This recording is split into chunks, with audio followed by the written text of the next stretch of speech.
आज के इस वीडियो में हम लोग नेक्स्ट चैप्टर की बात करने जा रहे हैं, जो कि चैप्टर नंबर 6 है। हालांकि पुरानी बुक में चैप्टर नंबर 6 है, नई बुक में तो चैप्टर नंबर 6 जो है रैखिक असमीकाएँ होता है।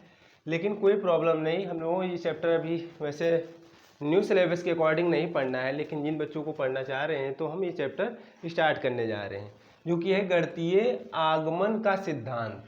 क्या है? गणितीय आगमन का सिद्धांत, यानी इसको इंग्लिश में बोला जाता है प्रिंसिपल ऑफ मैथमेटिकल इंडक्शन। गणितीय का मतलब तो समझ में आ रहा है, यानी गणित से रिलेट करता है, मैथ से रिलेट करता है। सिद्धांत का मतलब हुआ एक प्रकार से प्रिंसिपल या रूल भी बोल सकते हो, ठीक है। आगमन का क्या मतलब होता है, और यहाँ पे एक वर्ड और लिखे हैं, निगमन। आगमन और निगमन पहले थोड़ा जान लेते हैं इसके बारे में, उसके बाद में हम लोग क्वेश्चन करेंगे। क्वेश्चंस उतना टफ नहीं है, बस एक ऐसा टॉपिक है, यानी एक प्रोसेस रहेगा, उससे क्वेश्चन लगभग 80% क्वेश्चन उसी से सॉल्व हो जाएंगे। यानी 80 क्वेश्चन लगभग 100 में अगर देखा जाए तो 80 क्वेश्चन उसी से सॉल्व हो जाएंगी, जो कि 3 कंडीशन होंगी कि कैसे क्वेश्चन सॉल्व किए जाते हैं, वो भी कंडीशन अभी लिखेंगे। और जो 20% क्वेश्चंस रहेंगे वो थोड़ा दूसरे तरीके से, यानी थोड़ा वहाँ पे अलग काम करना पड़ेगा। लेकिन जो 3 रूल लिखेंगे वो भी काम तो उसी क्वेश्चन में भी करना पड़ेगा, लेकिन पहले उस क्वेश्चन में कुछ अलग थोड़ा करना पड़ेगा जो कि क्वेश्चन में दिया होगा। लेकिन बात आती है कि इस चैप्टर का नाम हम लोग जब पढ़ रहे हैं गणितीय आगमन का सिद्धांत, तो इसका मतलब क्या होता है, इसमें क्या करना है, ये चीज़ तो समझ लें पहले। आखिरकार करना क्या है इस चैप्टर में? तो एक्चुअली में करना ये होता है कि यहाँ पे देखो लिखा हुआ है, ये लिखा हुआ है कि गणितीय कथनों को सिद्ध करने की एक तकनीक है। यानी जो हम लोग जो चैप्टर्स में सीखने वाले हैं, तो यही सीखने वाले हैं कि गणितीय कथनों, या सूत्र भी लिख दिया है, कथन हो या सूत्र हो। कथन कहने का मतलब ये हुआ लैंग्वेज में लिखा हुआ हो, या अगर अंकों में लिखा हुआ हो, तो यानी सूत्र एक तरीके से होते सूत्रों को ही प्रूफ करना है यहाँ पर, ठीक है। तो यानी गणितीय कथनों को सिद्ध करने की एक क्या है, तकनीक है, बस।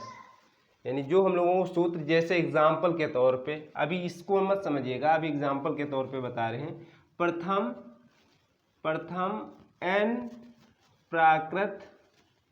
n प्राकृत संख्याओं का योगफल, प्रथम n प्राकृत संख्याओं का योगफल,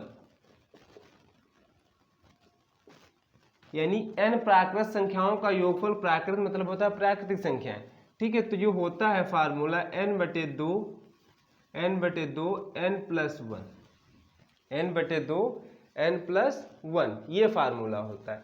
कैसे निकलता है, आप लोग जो समांतर श्रेणी पढ़ेंगे तो वहां से भी क्लियर हो जाएगी कि कैसे फार्मूला निकाला जाता है, ठीक है। यहाँ तक बात क्लियर है। यानी ये जो फार्मूला है, तो कहने का मतलब ये हुआ कि प्रथम n प्राकृत संख्याओं का योगफल जो होगा, तो इस तरीके से भी लिखा जा सकता है। कहने का मतलब ये हुआ, यानी ये फार्मूला होता भी है, ये फार्मूला होता भी है, n/2 और n+1 ये फार्मूला होता है। तो n के मान अगर हम बदलते जाएं, यानी n के मान अगर बदलते जाओ, यानी n का मान अगर 2 रख लो, यानी क्यों कहाँ तक जाना है, 2 तक, तो 1+2, तो यानी कितना हो जाएगा, 3। तो अब यानी n का मान क्या रखिए, 2, केवल 2 संख्याओं का योग क्या होगा, 2 प्राकृतिक संख्याओं का योग क्या होगा, 3 होगा, ठीक है। अगर इस साइड भी रख के देखो, 3/2, और n की जगह पे क्या रखना है, n की जगह पे रखना है केवल 2, क्योंकि 2 संख्याओं का योग पूछा जा रहा है। तो 2+1, तो कितना हो जाएगा, 2, और ये हो जाएगा कितना, 3/2, ये 2 कैंसिल हो जाएगा, क्या आ जाएगा, 3 आ जाएगा। चाहे 4 रख के देख लो, यानी 4 प्राकृत संख्याओं का योग क्या हो जाएगा, 1+2+3+4, यानी ये 4 संख्याएं हो जाएंगी प्राकृत संख्याएं। इनका योग अगर जोड़ो, 3 3 6 4 10 हो जाएगा। अगर इस साइड भी रखो तो क्या हो जाएगा, 10/2, सॉरी 10/2 लिख देते हैं। ये कितने 4 संख्याएं थी, तो 4, और ये इनकी जगह पे रखोगे 4+1, यानी हो जाएगा 4/2, ये हो जाएगा 5, यानी 2 दूना 4, यानी 10 आ जाएगा। यानी कहने का मतलब बस ये हुआ, जो इधर बोला जा रहा है, जो इधर बोला जा रहा है वही उस साइड भी लिखा हुआ है। तो इसको बोलते हैं व्यापक रूप। क्या बोलते हैं, इसी का जो कथन दिया गया है इसी को बोलते हैं व्यापक रूप, इसका जो ये वाला टर्म्स दिया हुआ। और ये एक प्रकार से स्थिति है, विशेष स्थिति है। क्या है, विशेष स्थिति है। बात समझ में आई। अगर इस साइड n के मान रख रहे हैं, इस साइड n के मान रख रहे हैं तो ये व्यापक स्थिति में मान रख रहे हैं, तो किस में बदल जा रहा है, एक विशेष स्थिति में बदल जा रहा है। यानी कहने मतलब जब n बराबर, यानी हम दो संख्याओं का योग की बात किए थे, यानी यहाँ n बराबर क्या रखे थे 2, तो यानी n बराबर जो 2 है ये एक प्रकार से क्या है, व्यापक स्थिति में हमने एक विशेष स्थिति बना ली, ठीक है, जो कि निगमन और आगमन अभी समझ में आ जाएगा, ठीक है। हालांकि इसकी समझने की उतनी आवश्यकता है नहीं, अभी हम लोग क्वेश्चन करेंगे, क्वेश्चन आपको समझिएगा, लेकिन यहाँ थोड़ा समझाने की आवश्यकता थोड़ा लग रहा है तो समझा दे रहे हैं, ठीक है। उसके बाद में जब हम लोग ये n का मान जब 4 रखे, n का मान क्या रखे 4 रखे, किसमें, दोनों साइड में हमने रखा है। कहने का मतलब ये हुआ कि हम 4 संख्याएं ली, प्राकृत संख्या, उनका योग देखा तो 10 आया, और इस साइड भी रख के देखा तब भी वही कंडीशन हो रही। यानी व्यापक जो ये व्यापक रूप है इसमें रखे तो इस अगर ये विशेष स्थिति बन जाती है तब भी 10 है, और व्यापक रूप में रखते हैं तब भी 10 ही आता है, तो दोनों इक्वल आ रहे हैं। तो यानी कथन एक प्रकार से ये सूत्र क्या है, सही है। कहने का मतलब ये हुआ, वैसे भी सही है, सूत्र ऐसा होता भी है। आप लोग जो समांतर श्रेणी पढ़ेंगे चैप्टर नंबर 9 या जो भी हो चैप्टर उसमें पढ़ेंगे, तो हालांकि 10th क्लास में भी जो बच्चे पढ़ चुके होंगे तो 10th क्लास में भी था ये समांतर श्रेणी। तो यानी प्रथम n प्राकृत संख्याओं का जो योगफल होता है तो जो फार्मूला भी होता है n/2 n+1। बस मेन मकसद हम लोगों को यहाँ यही है कि सूत्र दिए होंगे, क्वेश्चन सूत्र के तरीके से दिए होंगे, और हम लोगों को क्या करना है, सॉल्व करना है, यानी प्रूफ करना है कि ये जो सूत्र दिए हुए हैं वो ट्रू हैं कि नहीं है। हालांकि ट्रू तो ही होंगे, लेकिन अब देखो क्या होता है, यानी क्या है गणितीय आगमन का सिद्धांत, यानी गणितीय कथनों को सिद्ध करने की एक तकनीक है। यानी ये गणितीय कथन था, इसको हमने n के मान जैसे बदलते जा रहे हैं, इस साइड n के मान कहा कि नहीं 2 रखो, यानी दो प्राकृत संख्याएं लो, उनका जोड़ करो तो 3 आया। अगर इधर भी n का मान भाई 2 प्राकृत संख्याएं ही रखी जा रही हैं, तो यानी n बराबर 2 रखो तब भी उसका योग कितना आ रहा है, 3 ही आ रहा है। तो ऐसे n बराबर जब 4 रखा है इस साइड, यानी n के मान मतलब कहने का मतलब ये हुआ 4 जब प्राकृतिक संख्याएं ने उनका योग किया तो 10 आया, और जब राइट साइड रखा तब भी सॉल्व किया तो 10 ही आया। तो क्या है, गणितीय कथनों को सिद्ध करने की एक तकनीक है। यानी जो एक कथन दिया था कि प्रथम n प्राकृत संख्याओं का योगफल इतना होता है, तो ये सही में होता है, ये सही में होता है, जो हमने सिद्ध भी कर दिया यानी प्रूफ भी। तो बस यही करना है इस चैप्टर में हम लोग क्वेश्चन में, ठीक है। यानी गणितीय कथनों को सिद्ध करने की क्या है, तकनीक है बस। आगमन का मतलब क्या होता है, देखो आगमन और निगमन समझ लीजिए, और वैसे विशेष आवश्यकता है नहीं, अगर समझने के लिए थोड़ा समझ लीजिए। विशेष स्थिति या स्थितियां फिर व्यापक स्थिति में बदल जाए। कहने मतलब आगमन का मतलब ये होता है विशेष स्थिति हो या स्थितियां हो, कहने मतलब एक स्थिति हो या कई स्थितियां आ जाएं तो वो व्यापक स्थिति में बदल पाओ। कहने का मतलब ये हुआ, जैसे ये एक प्रकार से स्थिति ही बोल सकते हो, और ये व्यापक रूप में क्या हो गया, चेंज कर लिया जाए। बोला जाए कि जैसे ये उदाहरण के तौर पे क्या बोला जाए कि 2 प्राकृत संख्याओं का योग, तो डायरेक्ट अगर 3 लिख दो तो ये व्यापक स्थिति इसकी बन जाएगी, इसकी 2 प्राकृत संख्याओं का योग। समझ में आई बात। अगर इसी को 3 को 1+2 लिख पाए, हालांकि लिख भी लेंगे क्या प्रॉब्लम है, 3 को जैसे 1+2 के फॉर्म में लिख पाए, तो व्यापक स्थिति को हमने बदला किसमें, विशेष स्थिति में। क्या किया, 1+2 किया तो ये विशेष स्थिति बन गई। तो ये होता है निगमन, ये होता है क्या है, निगमन। बस मेन ये समझ लो कि इस साइड अगर मान के चलो n की वैल्यू हम लोग रखते जाएंगे, उसके बाद में जो निकल के आएगा वो बोली जाएगी विशेष स्थिति, और व्यापक स्थिति में अगर रख रहे हैं, अगर विशेष स्थिति में रख रहे हैं और व्यापक स्थिति बना रहे हैं तो उसको बोलते हैं आगमन। देखो आगमन में थोड़ा उदाहरण लेके चलें। रवि खाना खाता है प्लस मोहित खाना खाता है प्लस मोहन खाना खाता है। फिर लास्ट वाला देखो क्या स्टेटमेंट, रवि मोहित और मोहन इंसान है। भाई रवि खाना खाता है, मोहित खाना खाता है, मोहन खाना खाता है। रवि मोहित और मोहन एक क्या है, इंसान है, इंसान ही तो खाना खाते हैं, ठीक है। तो यानी लास्ट में देखो क्या लिखा गया, रवि मोहित और मोहन क्या है, इंसान है, और पहले जो तीनों नाम दिए गए वो खाना खाते हैं, और लास्ट में यही बोल दिया गया रवि मोहित और मोहन क्या है, इंसान है। फिर लास्ट में जो कंक्लूजन निकला, यानी मतलब जो व्यापक स्थिति निकली, ये थी विशेष स्थितियां। एक रवि के बारे में बोला गया, फिर मोहित के बारे में बोला गया, फिर मोहन के बारे में बोला गया, फिर रवि मोहित और मोहन के बारे में क्या बोला गया कि इंसान है, क्या है, इंसान है, और पहले बोला गया था कि खाना खाते हैं। तो सबको ऐड कर लिया, कहने मतलब ये स्थितियां हैं, विशेष स्थितियां हैं। यानी स्थिति बोले थे, यानी एक अगर स्थिति हो, अब यहाँ कई स्थितियां हैं। ठीक है। इंसान खाना खाते हैं, लास्ट में कंक्लूजन क्या निकल के आया, यानी कि व्यापक स्थिति क्या आई, इंसान खाना खाते हैं। भाई इंसान ही है तो खाना, ये मतलब इंसान ही खाना खाते हैं, ठीक है। तो ये जो व्यापक स्थिति निकली तो इंसान खाना खाते हैं, यानी विशेष स्थिति से व्यापक स्थिति में कन्वर्ट करना ही कहलाता है आगमन।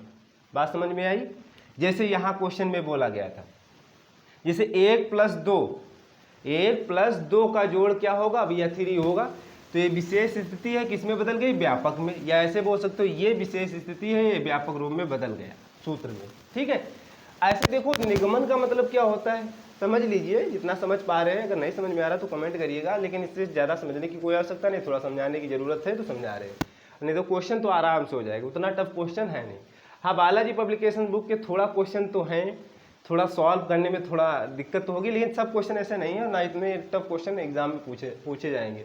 एनसीईआरटी में देखा जाए तो उतने टफ है नहीं क्वेश्चन। तो व्यापक स्थिति या स्थितियाँ, देखो व्यापक स्थिति या स्थितियाँ किस में बदल जाए, विशेष स्थिति में। क्या, विशेष स्थिति में। यानी देखो यहाँ पे हम एग्जाम्पल लिए हैं, सारे इंसान खाना खाते हैं, भैया व्यापक स्थिति है एक तरीके से। देखो यहाँ इंसान खाना खाते बोला गया था, ठीक है। अब सारे इंसान खाना खाते हैं, इंसान तो खाना ही खाते हैं ना, ठीक है। तो सारे इंसान खाना खाते हैं प्लस, अब हो सकता है कोई भूखा भी रहता हो, बात अलग है। सारे इंसान खाना खाते हैं प्लस मोहन और रवि एक इंसान है, मोहन और रवि एक इंसान है। देखो मोहन और रवि एक इंसान है, देखो कंक्लूजन देखो, कंक्लूजन देखो, यानी सारे इंसान खाना खाते तो मोहन और रवि तो एक इंसान है, तो उसके अंदर तो ऐसे भी आ जाते। और ये सारे इंसान खाना खाते तो लास्ट में क्या बोल सकते हो, रवि खाना खाता है। एक विशेष स्थिति के बारे में बोला गया, यानी रवि के बारे में बोला गया, या आप लिख सकते हैं मोहन खाना खाता है। तो इस तरीके से यानी ये व्यापक स्थिति थी, यानी कहने का मतलब ये हुआ कि सारे इंसान थे और वो खाना खाते भी है, उसमें नाम डाल दिए गए, 2 लोगों का नाम डाल दिया गया जैसे मोहन और रवि। तो लेकिन अब भाई रवि खाना खाता है या फिर मोहन खाना खाता है, जैसे यहाँ पे बोला जाए कि यन, यानी यहाँ पे यन बराबर क्या रखा गया था, 2। क्या रखा गया था, 2, यानी 2 जब हम लोग ये व्यापक स्थिति में रखे मान, तो निकल के जो भी आए क्या निकल के आएगा, 3 आएगा। क्या निकल के आएगा, 3 आएगा। तो ये विशेष स्थिति आएगी। क्या विशेष स्थिति आएगी कि जब हम 2 प्राकृत संख्याओं का योग कर रहे हैं तब 3 आ रहा है, जब 2 प्राकृत संख्याओं का योग कर रहे हैं तब 3 आ रहा है, ठीक है। तो बस कहने का मतलब ये हुआ कि निगमन में हम लोग यन के मान इधर रखेंगे और क्या बोलते हैं आगमन में हम लोग इधर ऐसे ऐड करते जाएंगे, ये फार्मूला निकाल के लाएंगे। बस इतना सिंपल समझिएगा, समझ में आई चीज़। और एक एग्जाम्पल अगर अच्छे से समझना है तो एग्जाम्पल वो देख लीजिएगा जो हम अभी कहने वाले हैं, क्वेश्चन कैसे सॉल्व करेंगे। एक डोमिनो टाइल्स वाला आप लोग वीडियो देखे होंगे, हालांकि देख लीजिएगा, ठीक है। उसमें ये होता है कि एक टाइल्स, यानी टाइल्स लाइन में लगी होती हैं, टाइल्स जो है लाइन में लगी होती है, एक पे धक्का मारा जाता है। वो एग्जाम्पल एनसीईआरटी में दे रखा है, एक पे धक्का मारा जाता है, थोड़ा सा धक्का मारा जाता है, उससे आप टाइल्स आपस में क्या जाती है, गिरती जाती है, गिरती जाती गिरती जाती गिरती जाती, जितनी दूर तक रखी होती सब गिर जाती है। चाहे एरिया में गोल गोल करके रखी हूँ या फिर स्ट्रेट लाइन में रखी हूँ, तो सब एक एक टाइल्स गिरती जाती है। ऐसे बहुत सारे देखे होंगे वीडियोज़ वगैरह में। तो इसी तरीके से हम लोग जो अब गणितीय आगमन का जो सिद्धांत है, जो हम लोग क्वेश्चन उसी तरीके से करेंगे, वही प्रोसेस से वहाँ पे एग्जाम्पल में समझाया गया है। और वैसे एक पियानो अपग्रहित करके एक हम लोगों का रूल भी है, एक्सियम भी है, तो उससे भी समझ सकते हैं, उसको भी बताएंगे। लेकिन अभी एक एग्जाम्पल यानी एक क्वेश्चन हम लोग करते हैं, उसके बाद में तब समझाते हैं, यानी कैसे क्वेश्चन सॉल्व करते हैं उस पर पहले हम लोग बात करते हैं, उसके बाद में वो सब चीज़ें हम समझाते हैं। जैसे यही था प्रथम n प्राकृत संख्याओं का योगफल, क्या था, प्रथम n प्राकृत संख्याओं का योगफल। तो प्रथम n प्राकृत संख्याओं का योगफल n/2 ब्रैकेट में n+1, ठीक है।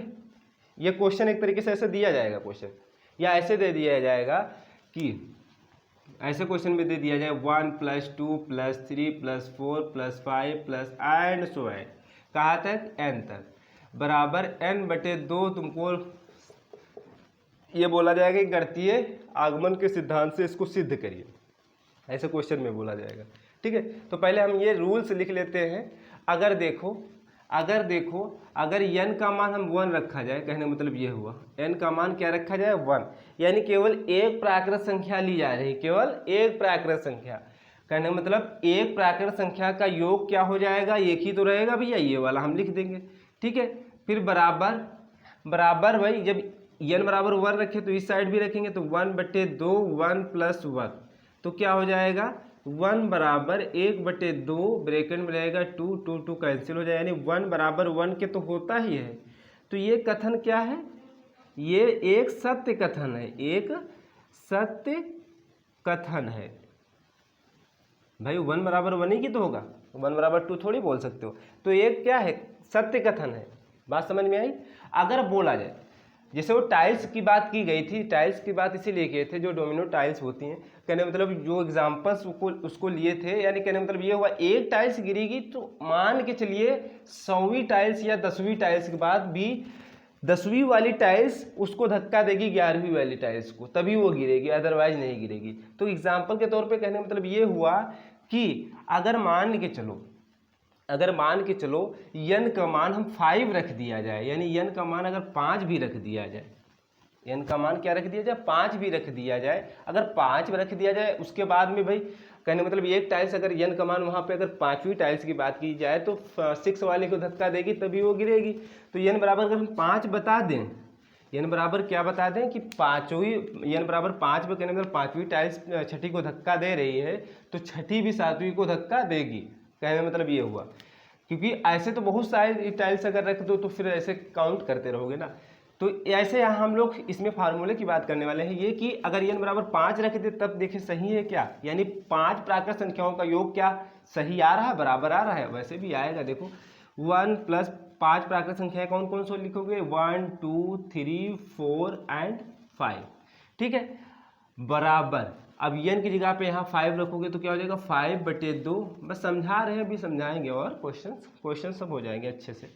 देखो ये जोड़ेंगे तो 3 हो जाएगा, 3 3 6 4 10 15 आएगा, कितना आएगा 15 बराबर देखिए 15 आ रहा है 5/2 और 5 1 6, ये काट दो 3 हो जाएगा, यानी आ जाएगा 15 बराबर क्या हो गया 15। तो आपस में ये भी बराबर है, समझ में आई बात। अब यहाँ विशेष स्थिति बोली जा रही है n बराबर 5, यानी एक प्रकार से 5 वैल्यू रख रहे हो n का मान। ठीक है, ये व्यापक स्थिति, ये पूरा जो लिखा होता है व्यापक स्थिति। ठीक है, तो यहाँ से हम लोग थोड़ा क्वेश्चन समझना सीखे कि नहीं कि क्या हम लोगों को करना है इस एक्सरसाइज में, क्या करना है। बात आती क्वेश्चन सॉल्व करने में तो कोई दिक्कत नहीं, लेकिन करना आखिरकार क्या है। कहने का मतलब ये हुआ कि ऐसे हम लोगों को सूत्र दिए जाएंगे, स्टेटमेंट में भी दिया जा सकता है कि अगर बोला जाए कि प्रथम n प्राकृत संख्याओं का योगफल ये है तो ये है, तो ये प्रूव करो ये है। ठीक है, तो हम लोग ऐसे करेंगे कैसे, वो चीज़ अभी लिखने वाले हैं। ठीक है, अभी तो एक थोड़ा उदाहरण लेके बताएं, उसके बाद में कुछ ऐसे भी क्वेश्चन जो 20% वाले क्वेश्चन बताए थे, कुछ ऐसे क्वेश्चन होंगे कि आपको स्टेटमेंट n फॉर्म में दिया होगा और इससे डिवाइड होगा या इससे विभाज्य है, इससे यानी 24 से विभाज्य है या 23 से विभाज्य है, कुछ ऐसे क्वेश्चन होंगे। तो 20% वाले क्वेश्चन थोड़ा उसमें पहले अलग काम करना है, थोड़ा सा केवल, उसके बाद में जैसे अभी बताने वाले हैं कि कैसे क्वेश्चन को सॉल्व किया जाता है। तो इसको हम रफ करेंगे। ठीक है, इसको हम रफ करेंगे तो थोड़ा जो रूल्स हैं वो हम लिख देते हैं कि कैसे हम लोगों को क्वेश्चन को सॉल्व करना है। ठीक है,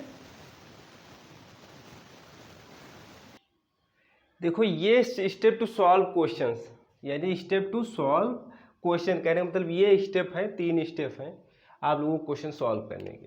पहला स्टेप क्या है, गणितीय कथन जो अभी बात कर रहे थे, अभी लिए थे एक एग्जाम्पल, प्रथम n प्राकृत संख्याओं का योगफल। तो एक प्रकार से कथन में दिया हुआ था कि ये होता है, ये कथन ही बोला गया कि ये फार्मूला होता है, तो इसको हमको सिद्ध करना पड़ेगा।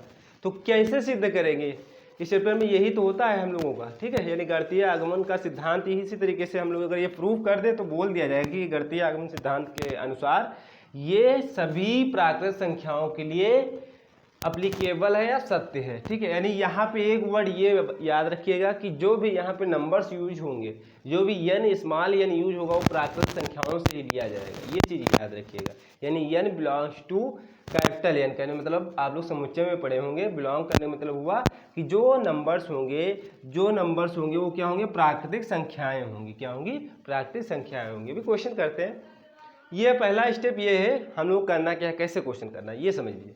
गणितीय कथन n बराबर 1 के लिए सिद्ध करना है, ये पहला काम करना है। जैसे उदाहरण वही लेके चलते हैं, प्रथम n प्राकृत संख्याओं का योगफल, n प्राकृत संख्याओं का योगफल, संख्याओं का योगफल, ठीक है, रफ कर दिए थे, हालांकि नहीं करना था, बराबर n/2 n+1। पहले छोटा एग्जांपल लेके चल रहे हैं, अभी क्वेश्चन भी कराएंगे, या इस वीडियो में तो नेक्स्ट वीडियो में जरूर कराएंगे। तो प्रथम n प्राकृत संख्याओं का योगफल, या ऐसे भी बोल सकते हो 1 + 2 + 3 + 4 + 5 + n बराबर n/2, ठीक है। तो पहला स्टेप क्या है, गणितीय कथन n=1 के लिए क्या सिद्ध करना है, क्या सत्य है कि नहीं है। देखो स्टेप में देखो हमने अलग अलग मार्कर से इसलिए कर दिया है, यहाँ पे देखो सिद्ध करना है पहले स्टेप में, यानी n=1 के लिए दिखाना है, फिर दूसरे में क्या मान लेंगे, माना गणितीय कथन जो भी कथन ये दिया हुआ है n=k के लिए सत्य है। कोई अननोन n=k हम मान लेते हैं कि n=k रखेंगे, उसके लिए भी ये कथन सत्य मान लेंगे। फिर थर्ड में क्या करना है, जब n=k+1 के लिए सिद्ध करना है, पहले में सिद्ध करना है, लास्ट में सिद्ध करना है, सेकंड वाला क्या है मान लेते हैं, कोई प्रॉब्लम नहीं। अब देखो वही टाइल्स वाला एग्जांपल्स, यानी डोमिनो टाइल्स जो बताए थे, कहने मतलब अगर 1000वीं टाइल्स है तो उसके बाद 1001 वाली जो टाइल्स होगी, तो 1000 वाली क्या उसको धक्का दे रही है, एग्जैक्टली कहने का मतलब ये हुआ। यानी जब हम भाई 1000 तक हम बोले कि नहीं, 1999 वाली जो टाइल्स होगी 1000 वाली टाइल्स को धक्का देगी, तो यानी ये हो गया आपका क्या हो गया। अब उसके 1001 वाली जो होगी k+1 होगी, तो उसको क्या धक्का दे रही है, उस पर तो भाई हम चेक कर ले, कहने मतलब ये हुआ। हालांकि वैसे तो कहाँ चेक देख पाओगे या समझ पाओगे, वैसे भी नहीं समझ में आता, अगर वीडियो देखिएगा तो ऐसे ऐसे गिरती जाती हैं, लेकिन वहाँ देख नहीं पाओगे कि धक्का दे रहे कि नहीं दे रहे, तो धक्का तो देती ही है। तो n=k+1 के लिए भी सिद्ध करना है, यानी एक उसके आगे वाले टाइल्स को अगर चेक कर ले तो बोल देंगे ये जो दिया गया कथन है वो सबके लिए सिद्ध है। किसके लिए, प्राकृतिक संख्याओं का यूज यहाँ रहेगा, ठीक है, या धन पूर्णांक भी बोल सकते हो, प्राकृतिक संख्याएं बोलो या धन पूर्णांक बोलो, बात एक ही है। ये हमारा क्वेश्चन है, देखते हैं पहला स्टेप। तो हम लोग लिखेंगे कैसे क्वेश्चन को सॉल्व करने का, थोड़ा एक क्वेश्चन को बता दे रहे हैं, वैसे आप लोग कर लीजिएगा। ऐसे लिखो, दिया गया कथन इस प्रकार से है कि, ठीक है, दिया गया कथन इस प्रकार से है, तो Pn जो हम पियानो अपग्रहित बोले थे उसी से नोटेशन लिया गया है, ठीक है, वो भी बताएंगे, लेकिन उसकी कोई ज़रूरत है नहीं। वो उसमें ये बताएगा कि जो प्राकृतिक संख्याएं होती हैं तो 1 2 3 4 5 6 करके होती हैं, तो कहने मतलब ये प्राकृतिक संख्या है, तो इसमें भाई ये बराबर कहाँ आपस में होती है, 1 2 बराबर कहाँ होती हैं, तो यानी उसमें सब ये चीज़ स्टेटमेंट लिखे हुए हैं, तो आप लोग देख लीजिएगा। तो P सच दैट, कहने मतलब Pn क्या है, परिभाषित कैसे किया जा रहा है, समझिए में आप लोग सच दैट मतलब समझे होंगे। यानी Pn कैसे परिभाषित है, ऐसे परिभाषित है जो हम लिखने जा रहे हैं, 1 + 2 + 4 + 5 + n बराबर n/2 ब्रैकेट में n+1। यहाँ तक बात समझ में आई, ठीक है। यानी Pn एक कथन, दिया गया कथन इस प्रकार से है कि Pn हमने लिख दिया, ठीक है। अब बात आती है, ठीक है, ये हमारा Pn बन गया, तो पहला नंबर डालेंगे, ऐसे लिखेंगे n=1 के लिए, भाई यही तो स्टेटमेंट गणितीय कथन n=1 के लिए सिद्ध करना है, तो n=1 के लिए ऐसे क्वेश्चन में लिखना है। n=1 के लिए तो क्या हो जाएगा, यानी n की जगह पे 1 रखना है, यही तो बात करनी है, यानी n की जगह पे 1 रखना है, ठीक है। तो क्या हो जाएगा P1 यानी जो कथन हम परिभाषित करने वाले हैं, तो n की जगह पे 1 रख रहे हैं, बस ये याद रखिएगा। तो ये वाला टर्म उठा लो केवल, बस यानी 1 बराबर लगाओ, ये वाला बराबर, ठीक है।